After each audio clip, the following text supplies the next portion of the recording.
ꯃꯌꯥꯝꯕꯨ ꯇꯔꯥꯝꯅ ꯑꯣꯛꯆꯕꯒ ꯂꯣꯏꯅꯅ ꯄꯥꯟꯊꯣꯏ ꯃꯉꯥꯡꯅ ꯏꯀꯣꯛꯅꯅ ꯈꯨꯔꯨꯝꯖꯔꯤ꯫ ꯉꯁꯤꯁꯨ ꯃꯍꯧꯁꯥꯒꯨꯝ ꯅꯨꯡꯉꯥꯏꯔꯕ ꯐꯨꯡꯒꯥ ꯋꯥꯔꯤ ꯑꯃ ꯄꯨꯗꯨꯅ ꯂꯥꯛꯆꯔꯤ꯫ ꯋꯥꯔꯤ ꯑꯁꯤꯕꯨ ꯊꯥꯕꯤꯔꯛꯄꯅ ꯆꯦꯡ ꯃꯩꯇꯩ꯫ ꯈꯨꯡꯒꯪ ꯑꯃꯗ ꯇꯅꯨꯕꯤ ꯀꯧꯕꯤ ꯂꯩꯁꯥꯕꯤ ꯑꯍꯦꯟꯕ ꯌꯥꯝꯅ ꯄꯥꯝꯕꯤ ꯌꯥꯝꯅꯁꯨ ꯇꯟꯕꯤ ꯑꯃ ꯂꯩꯔꯝꯃꯤ꯫ ꯇꯅꯨꯕꯤꯒꯤ ꯃꯆꯤꯜ ꯃꯅꯥꯎ 5ꯅꯤ, ꯅꯨꯄꯤ 3 ꯅꯨꯄꯥ 2ꯅꯤ꯫ ꯇꯅꯨꯕꯤꯒꯤ ꯃꯊꯛꯇ ꯃꯆꯦ 2 ꯂꯩꯔꯤ, ꯑꯗꯨꯒ ꯃꯥꯒꯤ ꯃꯈꯥꯗ ꯃꯧꯄꯥ-ꯅꯤꯄꯥ 2 ꯑꯃꯒ꯫ ꯇꯅꯨꯕꯤꯒꯤ ꯏꯃꯨꯡꯁꯤ ꯌꯥꯝ ꯅꯨꯡꯉꯥꯏ ꯌꯥꯏꯐꯕ ꯏꯃꯨꯡꯗꯤ ꯅꯠꯇꯦ꯫ ꯂꯧ ꯈꯔ ꯂꯩꯕꯗꯨ ꯎꯗꯨꯅ ꯏꯪꯈꯣꯜ ꯈꯔ ꯀꯣꯏꯗꯨꯅ ꯆꯥꯕ ꯊꯛꯄ ꯋꯥꯠꯇꯅ ꯂꯩꯕ ꯏꯃꯨꯡ ꯑꯃꯗꯤ ꯑꯣꯏ꯫ ꯃꯆꯦ ꯑꯍꯟꯅ, "ꯇꯅꯨꯕꯤ, ꯅꯪꯁꯨ ꯆꯥꯛꯁꯦ ꯈꯔ ꯊꯣꯡꯕ ꯌꯥꯕꯅꯤ꯫ ꯑꯗꯨꯝ ꯑꯩꯈꯣꯏ ꯉꯥꯏꯗꯨꯅ ꯂꯩ꯫ ꯊꯕꯛ ꯑꯇꯩ ꯂꯣꯏꯁꯤꯜꯂꯛꯄ꯭ꯔꯁꯨ ꯅꯠꯇꯕ ꯅꯪ ꯍꯥꯏꯔꯤꯁꯤꯅꯤ꯫ ꯑꯩꯉꯣꯟꯗꯗ ꯍꯥꯏ, ꯏꯆꯦ ꯌꯥꯏꯗꯗꯤ ꯅꯣꯡꯃꯇ ꯍꯥꯏꯗꯦ꯫ ꯅꯆꯦ ꯌꯥꯏꯗꯤ ꯊꯕꯛ ꯇꯧꯔꯤꯁꯤꯗꯤ, ꯆꯥꯛꯁꯨ ꯊꯣꯡꯉꯤ, ꯏꯃꯨꯡ ꯋꯥꯏꯔꯝꯁꯨ ꯂꯣꯏꯁꯤꯜꯂꯤ, ꯏꯁꯤꯡ ꯐꯪꯉꯦ ꯃꯥꯅ ꯑꯗꯨꯝ ꯍꯣꯜꯂꯤ꯫ ꯑꯗꯨꯒ ꯅꯪꯅ ꯐꯝꯕ,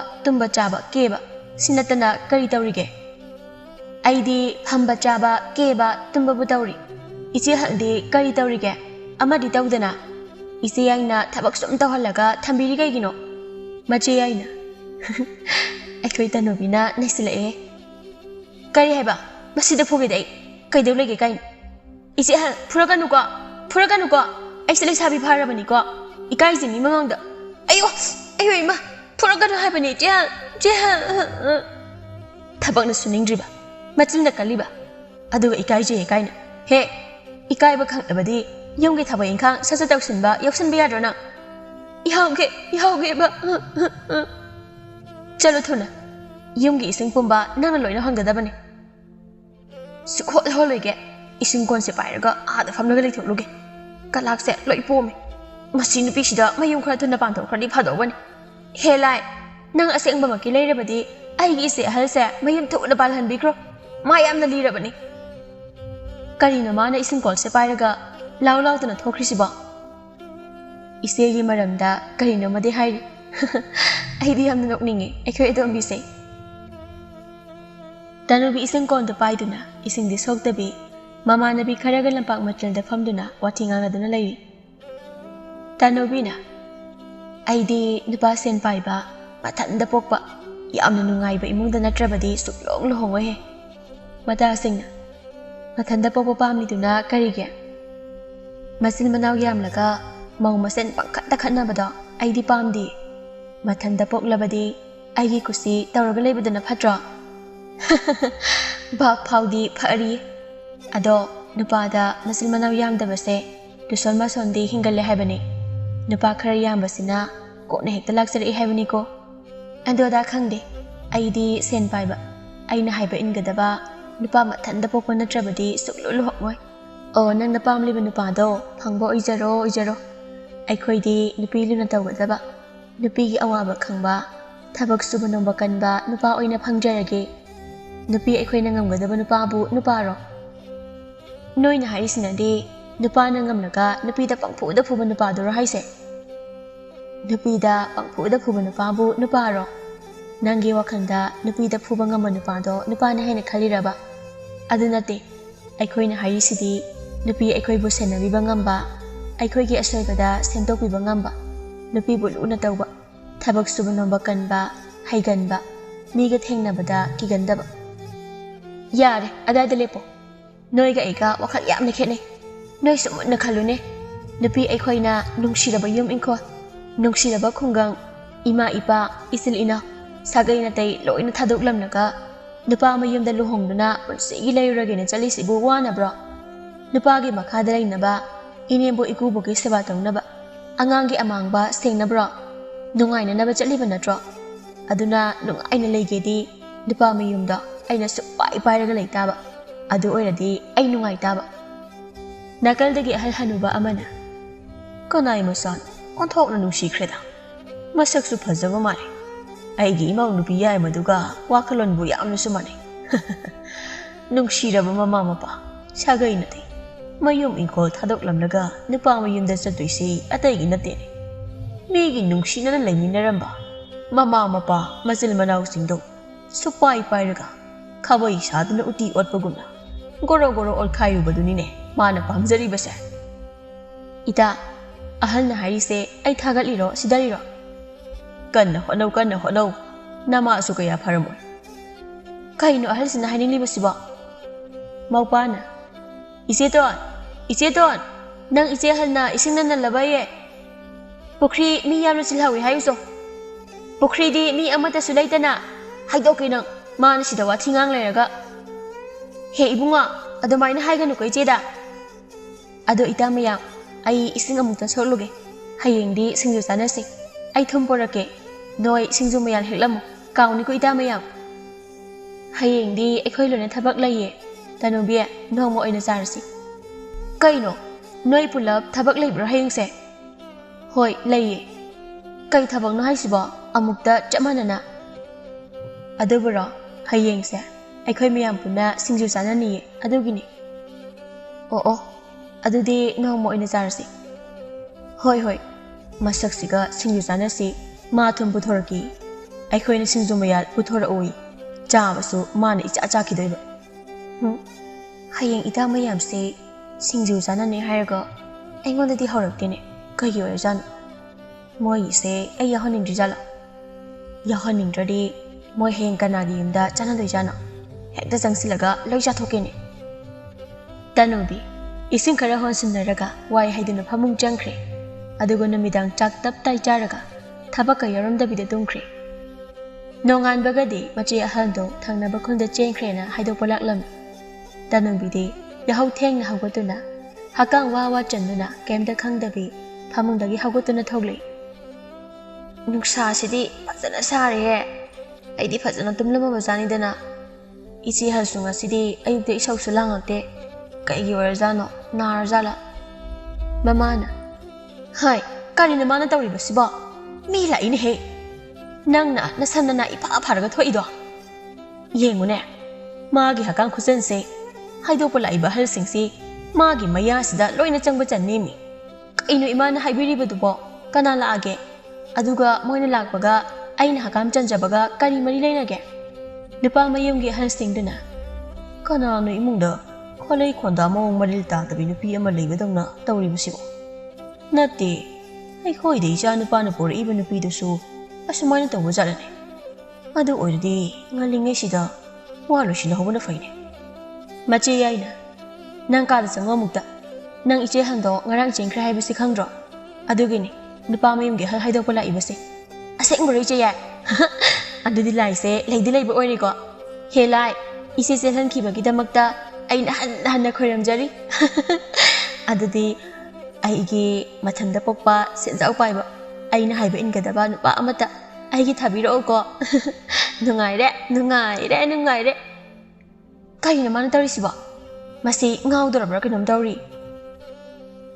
ꯑꯁꯨꯝꯅ ꯇꯅꯨꯕꯤꯒꯤ ꯃꯆꯦ ꯑꯍꯜꯗꯣ ꯑꯍꯜ ꯂꯃꯟ ꯋꯥ ꯇꯥꯟꯅꯗꯨꯅ ꯌꯥꯝ ꯊꯨꯅ ꯅꯨꯃꯤꯠ ꯑꯐꯕ ꯑꯃ ꯌꯦꯡꯗꯨꯅ ꯂꯨꯍꯣꯡꯈꯤꯔꯝꯃꯤ ꯑꯗꯨꯅ ꯍꯧꯖꯤꯛꯇꯤ ꯃꯆꯦ ꯌꯥꯏꯒ ꯑꯃꯨꯛ ꯊꯕꯛ ꯏꯪꯈꯥꯡ ꯇꯧꯗꯕꯒꯤ ꯏꯁꯧ ꯂꯥꯡꯅꯔꯝꯃꯤ ꯑꯇꯣꯝꯕꯤ ꯅꯪ ꯑꯩꯅ ꯁꯥꯎꯔꯛꯂꯗꯤ ꯑꯄꯥꯏ ꯄꯣꯅ ꯊꯣꯝꯗꯅ ꯁꯤꯅꯤꯀꯣ ꯌꯥꯝ ꯊꯨꯅ ꯏꯁꯤꯡ ꯍꯣꯜꯂꯨꯆꯣ ꯆꯥꯛ ꯐꯪꯉꯤ ꯊꯣꯡꯉꯨ ꯌꯥꯗꯦ ꯀꯣꯜꯂꯤ ꯐꯪꯉꯤ ꯐꯦꯡꯉꯨ ꯌꯥꯗꯦ ꯏꯃꯨꯡ ꯋꯥꯏꯔꯝꯁꯨ ꯂꯣꯏꯁꯤꯟꯕ ꯌꯥꯎꯕꯤꯔꯛꯄ ꯅꯠꯇꯕ ꯅꯪꯀꯣ ꯑꯩꯒꯤ ꯈꯨꯠꯇ ꯁꯤꯖꯅꯤꯀꯣ ꯅꯪ ꯑꯇꯣꯝꯕꯤ ꯅꯆꯦꯅ ꯍꯥꯏꯔꯤꯁꯤ ꯅꯪꯕꯨ ꯀꯣꯛ ꯇꯧꯕꯤꯕ ꯌꯥꯗ꯭ꯔꯣ ꯅꯆꯦ ꯃꯊꯟꯇ ꯊꯕꯛꯁꯤꯡꯁꯦ ꯂꯣꯏꯅ ꯇꯧꯕ ꯋꯥꯔꯝꯒꯅꯤꯅꯦ ꯏꯃꯥꯁꯨ ꯇꯧꯕ ꯌꯥꯔꯤꯕꯅꯤ ꯑꯩꯗꯤ ꯏꯃꯥꯅꯦꯅ ꯀꯩꯝ ꯇꯧꯗꯕꯤ ꯑꯗꯨꯝ ꯂꯩ ꯃꯃꯥꯗꯣ ꯕꯤꯡ ꯂꯥꯎꯅ ꯁꯥꯎꯔꯛꯏ ꯍꯥꯏ ꯍꯧꯖꯤꯛꯇꯤ ꯅꯣꯏꯅ ꯇꯧꯔꯗꯕꯅꯤꯅꯦ ꯏꯃꯥꯗꯤ ꯑꯍꯜ ꯑꯣꯏꯔꯦ ꯁꯣꯜꯂꯕꯅꯤꯅꯦ ꯅꯣꯏꯅ ꯄꯤꯛꯂꯤꯉꯩꯗ ꯏꯃꯥ ꯏꯊꯟꯗꯅ ꯁꯨꯃꯥꯡ ꯃꯇꯣꯟ ꯐꯥꯎ ꯋꯥꯏ ꯇꯩꯔꯝꯂꯤꯕꯅꯤꯅꯦ ꯑꯁꯤꯗꯩ ꯍꯦꯟꯇꯣꯛꯇꯅ ꯑꯃꯥꯡꯁꯪ ꯐꯥꯎꯕ ꯌꯥꯎꯅ ꯋꯥꯏ ꯇꯩꯔꯛꯏꯕꯅꯤꯅꯦ ꯏꯃꯥꯅ ꯍꯥꯏꯔꯤꯗꯣ ꯑꯩ ꯑꯃꯠꯇ ꯎꯍꯧꯗꯦ ꯑꯗꯨꯅ ꯊꯥꯖꯗ꯭ꯔꯦ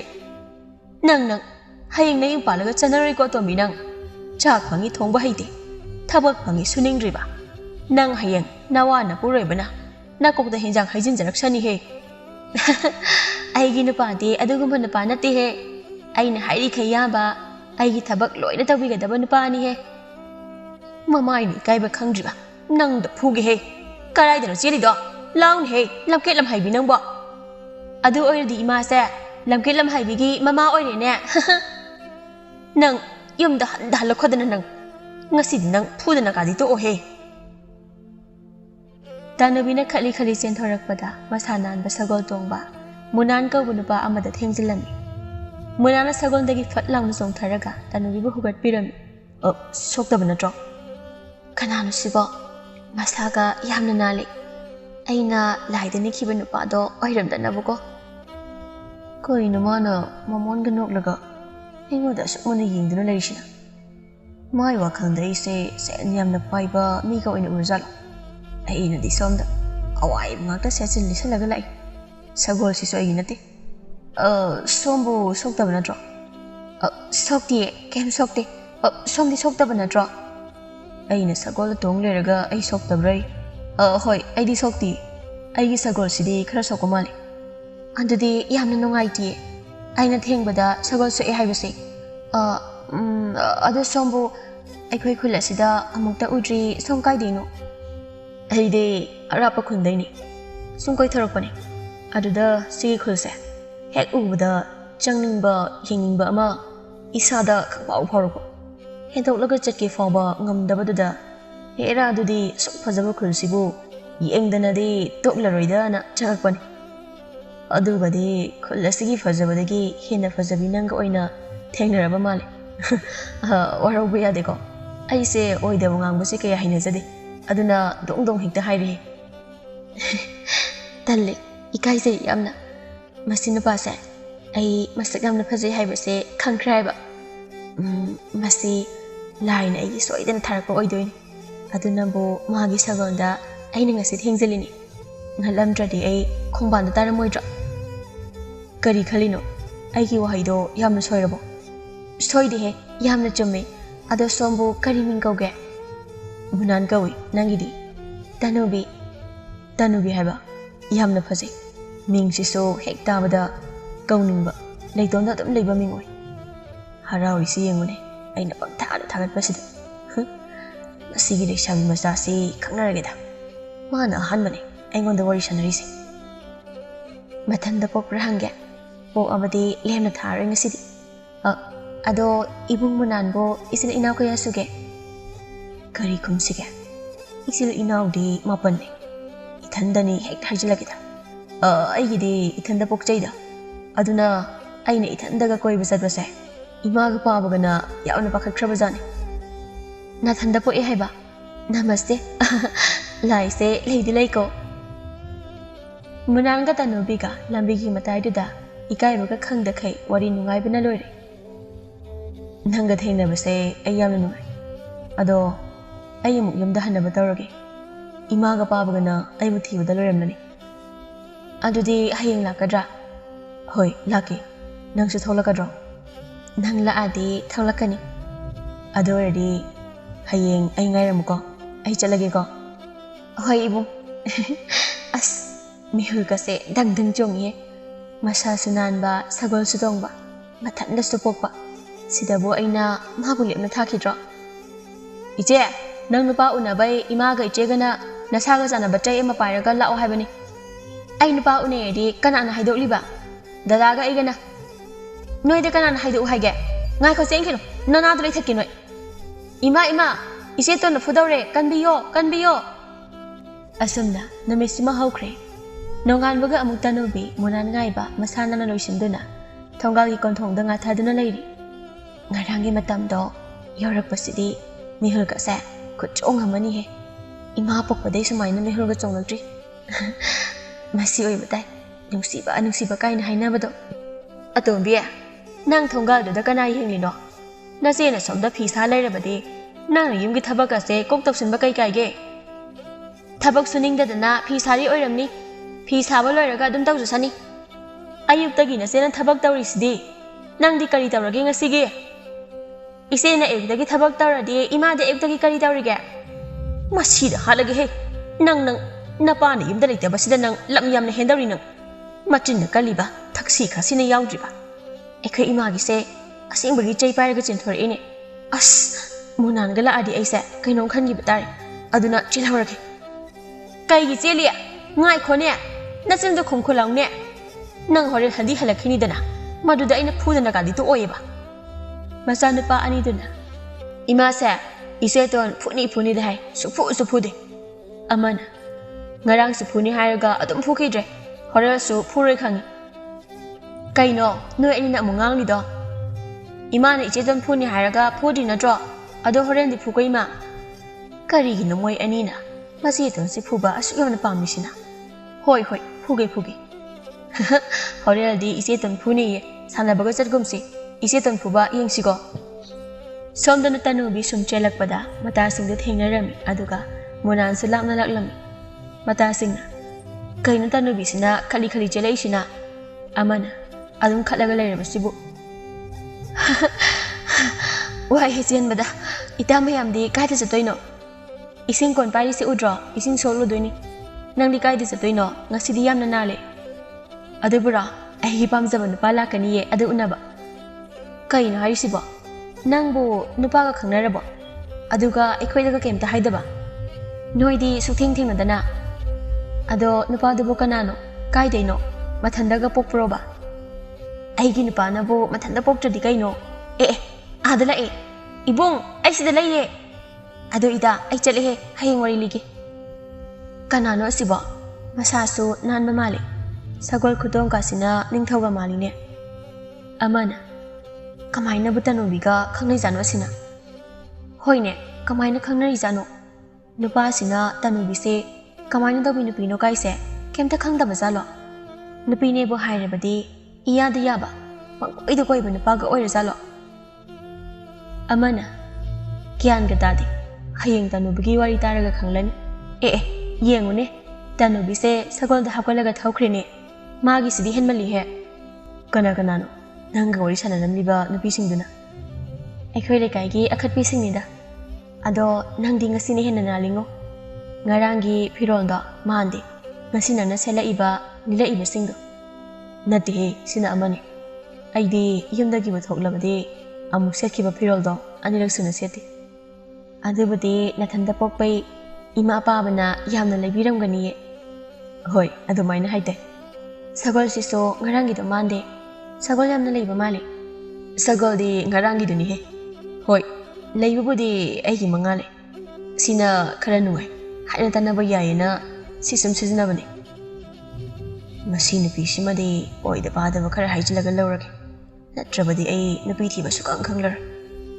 ai lairi suningdi haina seli jari basingsi awaibani sagol sisu awaibani hek khangkibada hanna phabu yenglakadaba nupi mandi ado nang nungtigi ai unaba lao ibani di ngarang ta khangnaraga yagadro mina ibani nungsinaba oina khankrabadi nang khudong jabo mangjani ko ai di ngarang sagol da thingjingdana tosinbada nang namaste hugatriba mikoptada ai di nangonda nungsikrabani aduna aigi khudong jabo manglasu ai kem kaidre asengbro adudi ai sini tanubi ikaibana loire daidi ikaiba khangbro ha kaiba ikai no haibani da nang ikai adi ai su ikai gi tawai pakte nupa nabo adudi nungdi gi laoko hoi ado nang yumda phubiroidro ai sumla adi nang thabak ta phungkhanglar masina paste phadadi phawrage yani ai thabak loina loisilamnaga tholaktoini ngasisu yumgi thabak loi loisilamnaga tholai wabana su yadraba aduda nang uningbagi thoglaini yamna nungsi nangsi asengbane aibu phaki yamna tawgan badawna aduso lamhangsida moi ani puna nokmine asuna moi ani toina nungtigi unarami munandi nungtigi mingondagi pirol waimandana mamanabasingdagi hendoktana masen manaw sagai nataina phawba nungsidabana loirami tanobisu mamaga machegana mai hauna saumandana tanobibu phurami adubu tanobina khut halakpadagi mamaga machega sukire aduna mapada oina hairami nongmodi tanubigi mapa thabak suba tatana phamungda potharaga leirami aduna tanubina tawriba mayamdo loina khanglam tanubiya karaidano amung thoktoribadubo yumgi thabakti nongmata yaudi masi yaisina sidawre aduga mana nungti igi kedana irang tawu chatana leire he nang na pa khanglabadi natai kya charoi ko khangning khangjesano nawalaude kari haiba tombi baba ngasi thabak chatro imungda thuna janglo thaksi khasi yaudaba saradana baba furakanu ko ayo ima ima baba se khamo haujikti namanu sira abo fu he moi mapa aingonda phawba makhut hanbani Namadana Jeda, Nakutanba, Suning the Bee, like I could be no, Kangra, nang. Baba, I lale, ayo, ma, I see it. Mapana Tanubido, Yam Tina Purami, Adabutanubidi, Tanjaying the Gamaning Tong Powduna Chain Kraga, Munan Lakwangairaga, Manangam Dana, Munanga Chain Kirami. Jail of Matung Halaman Tanaduna, Wallet Narami. Tanubigi Mapaga Mamagati, Saman Kiduna, Tanubibo in Toklami, Aduna Munangi Mama Nabagi Nadaba, Yum Aman Bastagaiba Amadalaran, Asumna, Namik Karanigi Matung Dadi, Tanubina. Kaigino Ibanina. Migiyam amanba segay basta dum leisibo. Akoy anibo karam kanda nagiyam phajabada leirudoino. Aine hena iyam phajabada leininglibani. Aduga kaigi leitrino. Sida leibasidi tilai khumbi chubana su yadra haba. Nayum gimina nang inthokpagumna. Aisu inthokpiri ni tanubia. Si khangdana ne. Aina matam khar lekhisi na haibado. Nang na ina haibado yaramlabadi masigi Yengon man by Yumsida later moy. Howsity Agi, Sagal Manga, the so, Pirol Mayam the so, Loba Matayadin. I am the side of Tanubi. Adudi Ibani, Sidadum Layani. Later, hey, Matam Karagiwani. Noigi Yum give me Nabu, Nang Lokshin Bidadi. I so, I give me na, so I didn't Lokshanida. Aha, Adudi, Angang Popan Halani hair. Ika I create the Nimamanga. Ado Nang Leramo, I came the Salagi. Amukta Thembria bringi. Adudi Yanaba Themuko. I should labor yam Hagazeva. Ado Jane lady go Horangange. Them Gene, I nika no. Nang should him Lagani Lorisi. Kayeba. Jane do, I wall agi heavenly. Adudi Leramuko, I them loge. Canada no in a chin low dishibo. Yum the Gilo wish Leram. Tasakreda. Tabak Subasutali, Jarasu Henning. Hoida. Kanadino Yelanganu Ram Huralaga, Yontoga Chingwanki. Mama Mapa Ibasing said, Patti the go. Masana is one layer of Haba, Hanna Pawing Biratini. Egaragonamitana, a Halamanga, which I chiting in the Takaragi Matung Daddy, Tanubigi Mamaga Mapagado. Mama, Kay Hagimon Mapa. Ishana be a tombido, Migi Aman Layum Amada. Young one and labor marine. A coin is howling Haidana. Hanna Power Shan Bido, Ying Lutre. Take Lagatam Libasi. Hut the runner Kainima. Moimapana Hybrido, Jumba Mali Moimapa. Mean Hybida, Isana Pi Atombido. Anganguna Bagi, Tansalip Labamaline. Hoine. Ibani Bokai no Karapuraga. Isana Pigi Manata, Chelovana Padawumai. Adudi, come to Shimama. Namit Apava, my young Laka, jealousy. Mache Yaina. I see your Kima. Adombido Udabakuiriba. Hoi, Nang Sior. Some the Natanubi, Yam Sauna, Munanda is Haulangi. Hosip Haba, Nogin Namaga Napagado. I call him the Libiaji Hebra. Ha! Is has there, like Kubitubagi Kotpada, Dark like the night Haridana. Nogin Namaga Napagana, Nang Loshindrike. I call you so, I am the Sangbayari Haridana. Nanga Gamana Bayabra. I didn't pini, Nanganupa. Mana by the Rishi. I do already. Nangi Pam Topalo in Coldo, Piro Ohio. Yam the Labanina. Kay no more. Yam the Lay Haba, Nanado Sinto. How's the keep him sida? I will guide the Kaminang Unadinova. Migiti, Miron Matamsa. Apaba Jinja, how Yam the Pizek. Tabaka, Suan de Hai. ID, Sarah Hemandana, Book Tanga Hodori. Isapumba, singing out the night. Nang Supakangori Gandhi, Yam the Nankibani. How's it the Ero Sibamali? Nang Sulay sharing it the deep as a diner. How's it the main Jakiba, Suzak Pambi Maline? Nanka, nung Hashini, Nasi hanging a Mr. Karigumba, Nin Namaga Napagana, I love Sendraba, Tanu Venaka young way. Nasi the fish goes in a dish of Karai the nom Lerugada. Karai the nom Taliduba, I is Hanui the Haraga. O yum the Chaluge, Imaga Pabo, the Temluge. Nasi de Yana Temugo. Temni Shoyden. Munan Kadak Daraga Chatri, Tanubi. Yumpan Bakado, Unki Kiratuna, Mayumaka Yinglaga, O Konkaka Pori. Namidang Wayrungi Matamni, Munan, Migi Yen Gana Huralubagi, Miyam na Paraga Pudalak Bagi, Mamai Mamito, Unkai Kairaga, Tanubi Manak Hale. Tanubi, Tanubi, Kananuma Panda Korishina, eh, Kanano Sina, Chakni Bami or Zalo. I quit Paba, channing a legend isida. Oh, Kana or Rabano, Munandi lady net. Hoy, a Munandi net. Hoy net, Sumalene. Kain to review the ball. Nate, Sanagaway, either having me. Nate, put up Pagini.